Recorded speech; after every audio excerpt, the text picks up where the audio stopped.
ऋषभ बिट्टा जी हैं, ये लुधियाना आज पहुंचे हैं प्रेस कॉन्फ्रेंस करने के लिए। हम इनसे बात करते हैं कि जो लुधियाना में बम ब्लास्ट हुआ है उसके बारे में क्या सोचते हैं और क्यों हुआ। जी सर। देखो, ਜਦੋਂ ਅਸੀਂ ਪੰਜਾਬ ਦੀਆਂ ਪੋਲੀਟੀਕਲ ਸਾਰੀਆਂ ਪਾਰਟੀਆਂ ਸੀਰੀਅਸਪਨ ਨਹੀਂ ਲਿਆਵਾਂਗੇ ਟੈਰਰਿਜ਼ਮ ਦੇ ਉੱਤੇ, ਨਾਰਕੋ ਟੈਰਰਿਜ਼ਮ ਦੇ ਉੱਤੇ, ਇਲੈਕਸ਼ਨਾਂ ਹੋਣਗੇ, ਇੱਕ ਦੂਜੇ ਦੇ ਖਿਲਾਫ ਲੜਾਂਗੇ। ਇੱਕ ਲੋਕਤੰਤਰ ਦੇਸ਼ ਹੈ, ਪਰ ਜਿੱਥੇ ਸੀਰੀਅਸ ਮੁੱਦੇ ਆਉ, ਜਿੱਥੇ ਹਰਮੰਦਰ ਸਾਹਿਬ ਦੇ ਅੰਦਰ गुरु महाराज साहब की दुनिया के सामने पूरा अपमानित करने की कोशिश हुई या हुई, चाहे उतों तक नहीं होया, अपमानित साडा हरमंदर साहब की पवित्रता के उत्ते दाग लग गया। अगर साडियां पंजाब दीयां पॉलिटिकल ऑल पॉलिटिकल पार्टी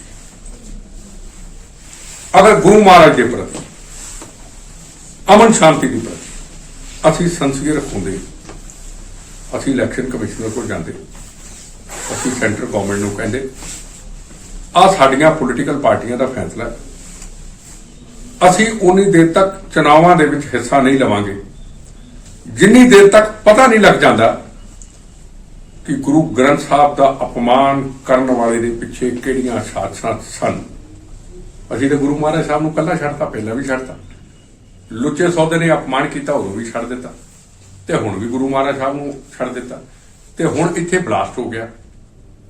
ਹੁਣ ਇੱਥੇ ਜਿਹੜਾ ਬਲਾਸਟ ਹੋਇਆ ਸਾਰਾ ਧਿਆਨ ਜਿੰਨਾ ਵੀ ਹੈ ਜਿਹੜਾ ਗੁਰੂ ਮਹਾਰਾਜ ਸਾਹਿਬ ਦੇ ਅਪਮਾਨਿਤ ਜੋ ਕੁਝ ਹੋਇਆ ਉਹਦੇ ਲਈ ਕੁਝ ਪਿਛੋਕੜ ਲੱਭਣਾ ਸੀ, ਹੁਣ ਇਹਨਾਂ ਨੂੰ ਅਸੀਂ ਲੱਭਣ ਲੱਗ ਪਏ।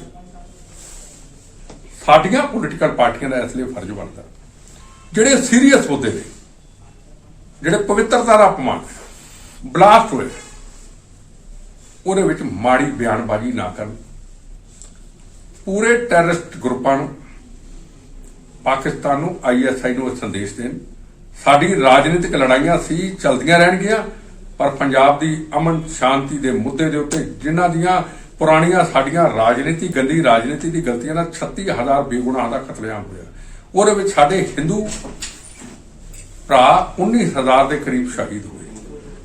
ਅਸੀਂ ਉਹਦੇ ਤੋਂ ਕੀ ਸਬਕ ਸਿੱਖਿਆ? ਅਸੀਂ ਇਹੋ ਜਿਹਾ ਕੋਈ ਕਰਮ ਨਾ ਕਰੀਏ ਜਿਹਦੇ ਵਿੱਚ ਪੰਜਾਬ ਦੇ ਵਿੱਚ ਕੋਈ ਤਣਾਅ ਦਾ ਮਾਹੌਲ ਹੋਵੇ। ਨਾ ਹਿੰਦੂ ਨਾ ਸਿੱਖ, ਸਾਡੇ 9 ਮਾਸ ਦੇ ਰਿਸ਼ਤੇ ਨੇ। ਜਿਹੜੇ ਨੇਤਾ ਇੱਕ ਫਿਰਕੇ ਦੇ ਲੋਕਾਂ ਨੂੰ ਲੈ ਕੇ ਬਿਆਨ ਦਿੰਦੇ ਨੇ, ਉਹਨਾਂ ਨੂੰ ਡਰਾਉਣਾ ਚਾਹੁੰਦੇ ਨੇ, ਉਹਨਾਂ ਨਾਲ ਮੇਰੀ ਬਹਿਸ ਕਰਾ ਦਿਓ। ਕਿਹੜੇ ਫਿਰਕੇ ਦੀ ਗੱਲ ਕਰਦੇ? ਹਿੰਦੂ ਦੀ ਗੱਲ ਕਰਦੇ? ਕਿਹੜਾ ਪੰਜਾਬ ਦਾ ਹਿੰਦੂ ਸਮਾਜ ਦਾ ਇੱਕ ਬੰਦਾ ਦੱਸ ਦਿਓ, 4 ਗਨਮੈਨ ਲੈਣ ਵਾਲੇ ਛੱਡ ਦਿਓ। ਇਹ ਜਿਹੜੇ ਰੌਲਾ ਪਾਉਂਦੇ ਨਾ ਪੰਜਾਬ, ਇਹਨਾਂ ਨੂੰ ਸਿਰਫ ਗਨਮੈਨਾਂ ਦੀ ਲੋੜ ਹੈ, ਸੁਰੱਖਿਆ ਦੀ ਲੋੜ ਹੈ। ਇਹਨਾਂ ਦਾ ਜਿੱਦਾਂ ਸਿੱਖ ਕੌਮ ਦੇ ਵਿੱਚ ਖਾਲਿਸਤਾਨੀ, ਇਹਦਾ ਕੋਈ ਮਤਲਬ ਨਹੀਂ, ਇਹਨਾਂ ਦਾ ਕੋਈ ਮਤਲਬ ਨਹੀਂ। ਇੱਕ ਵੀ ਹਿੰਦੂ ਸਮਾਜ ਦਾ ਕੋਈ ਲੀਡਰ, ਵੱਡੇ ਵੱਡੇ ਮੰਦਰਾਂ ਦੇ ਜਿਹੜੇ ਸਾਡੇ ਆਗੂ ਨੇ, ਕੋਈ ਸੰਤ ਨੇ, ਕਿਸੇ ਨੇ ਮਾੜਾ ਸ਼ਬਦ ਕੌਮ ਦੇ ਖਿਲਾਫ, ਗੁਰੂ ਗ੍ਰੰਥ ਸਾਹਿਬ ਦੇ ਖਿਲਾਫ ਕਿਹਾ ਹੋਵੇ ਤੇ ਮੈਨੂੰ ਤੁਸੀਂ ਦੱਸੋ, ਮੈਂ ਤੁਹਾਨੂੰ ਦੇਣਾ। ਔਰ ਹਰਮੰਦਰ ਸਾਹਿਬ ਦੇ ਵਿੱਚ ਸਭ ਤੋਂ ਜ਼ਿਆਦਾ ਦੁਨੀਆ ਦੇ ਵਿੱਚੋਂ ਹਿੰਦੂ, ਮੁਸਲਮਾਨ, ਸਿੱਖ, ਈਸਾਈ ਉੱਥੇ ਆ ਕੇ ਨਮਸਤਕ ਕਰਦਾ ਹੈ। ਫਿਰਕੂ, ਪਹਿਲੀ ਗੱਲ ਫਿਰਕੂ ਬਿਆਨ ਦਾ ਨਾ ਦੇਣਾ, ਇਹ ਵੀ ਪੰਜਾਬ ਨਾਲ ਧੋਖਾ ਹੈ, ਇਹ ਦੇਸ਼ ਨਾਲ ਧੋਖਾ ਹੈ। ਅਸੀਂ ਹਿੰਦੂ ਸਿੱਖ ਏਕਾ, ਸਾਡਾ 9 ਮਾਸ ਦਾ ਰਿਸ਼ਤਾ ਹੈ, ਸ਼ਾਦੀਆਂ ਸਾਡੇ ਆਪਸ ਚ ਘਰਾਂ ਨੂੰ ਹੁੰਦੀਆਂ ਨੇ, ਇਹਨੂੰ ਕੋਈ ਰੋਕ ਨਹੀਂ ਸਕਦਾ। ਇਹ ਨਾ ਦੇ ਕੇ ਪੰਜਾਬ ਦੇ ਵਿੱਚ गंदी राजनीति ना करें। अच्छा सर, कल डीजीपी साहब ने प्रेस कॉन्फ्रेंस किया, उसमें क्लियर किया कि जो ये बम धमाके में मारा गया था शख्स, वो पुलिस वाला था और वो जेल में गया, जेल में गलत लोगों की संगत की वजह से ये जो है सारा कांड हुआ है। तो उसको किस तरीके से देखते हैं कि आज भी जेल में लोग ऐसे लोग बैठे हुए हैं? देखो, पहली गल साडियां जेलां सुरक्षित नहीं। नाभा जेल आपको पता है, नाभा जेल के अंदर किस तरीके से फायरिंग करके आतंकवादियों को छुड़ा के ले गए। पहले तो जेलों को सुरक्षित करो, जेलों के ऊपर कैमरे पूरे फिट किए जाएं, कौन किसको मिलता है वो देखा जाए।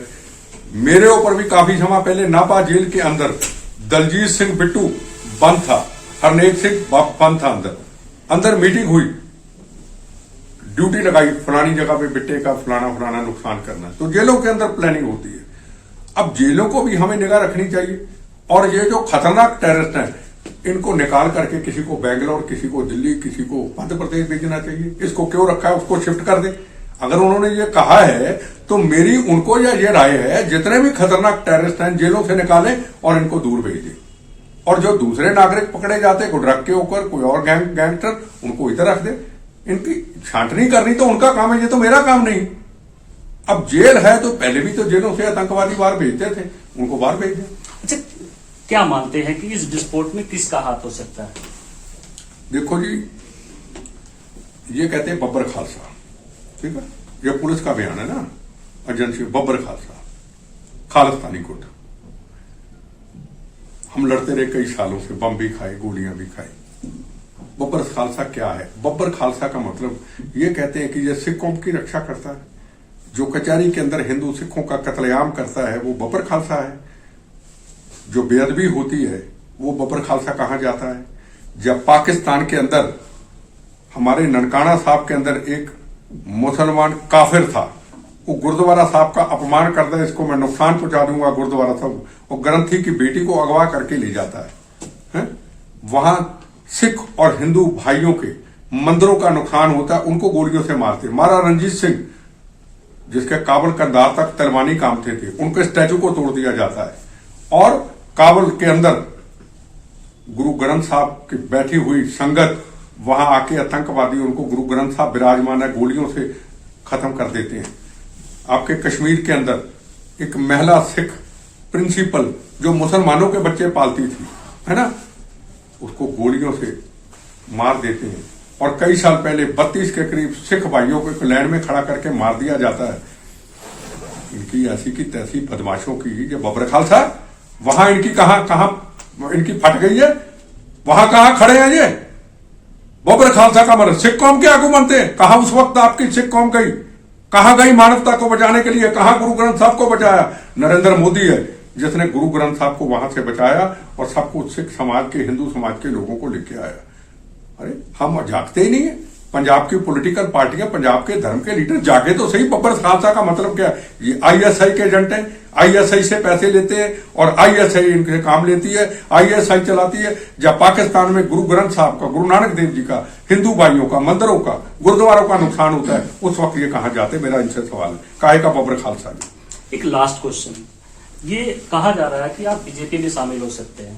यार मेरी गल नहीं समझे यार, ये कोई सवाल है यार ਤੁਹਾਡਾ? यार अगर मैं देश की गल करांगा तो मैं बीजेपी की गल करदा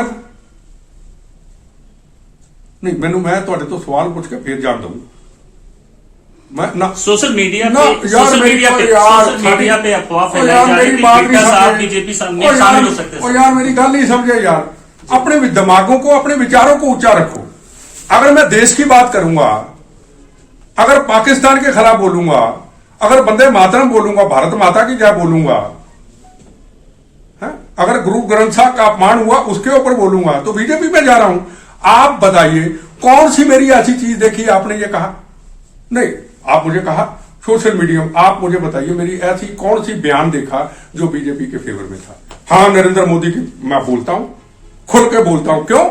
370 धारा पे बोलता हूं, राम जन्मभूमि का निर्माण किया बोलता हूं, करतारपुर साहब का कॉरिडोर खोला बोलता हूं, वाराणसी का खोला बोलता हूं, पाकिस्तान को टकाटक जवाब दिया बोलता हूं, चाइना को टकाटक जवाब दिया बोलता हूं।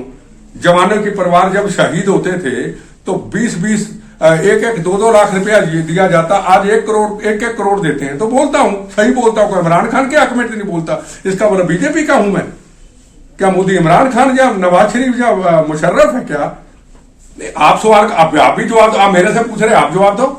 नहीं, आप मैं ऐसे जाने नहीं दूंगा, मेरे दोस्त हो, आप मुझे जवाब दो। नहीं, बिल्कुल। नहीं, डिस्कशन आपके आने से पहले डिस्कशन ये चल रही थी, कुछ लोग सोशल मीडिया पर दिखा रहे थे कि किसी ने डाला हुआ था कि बिट्टा साहब आने वाले टाइम में जिस तरह पंजाब की राजनीति है वो बीजेपी में शामिल हो सकते हैं। ये पंजाब केसरी से परिवार के साथ जुड़ा हूं ना, ये बोल रहा हूं ना।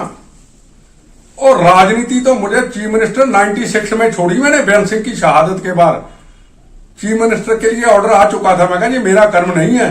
आज उस चीज को हो गए 26, 27, 28 साल, कितने साल हो गए? 26 साल हो गए। 26 साल में तो कहीं गया नहीं। अब मैं क्या जाऊंगा? जिंदगी मेरी छोटी है, बोनस की जिंदगी है, मौत से मेरी जारी है यार, मैंने क्या लेना बताओ मुझे।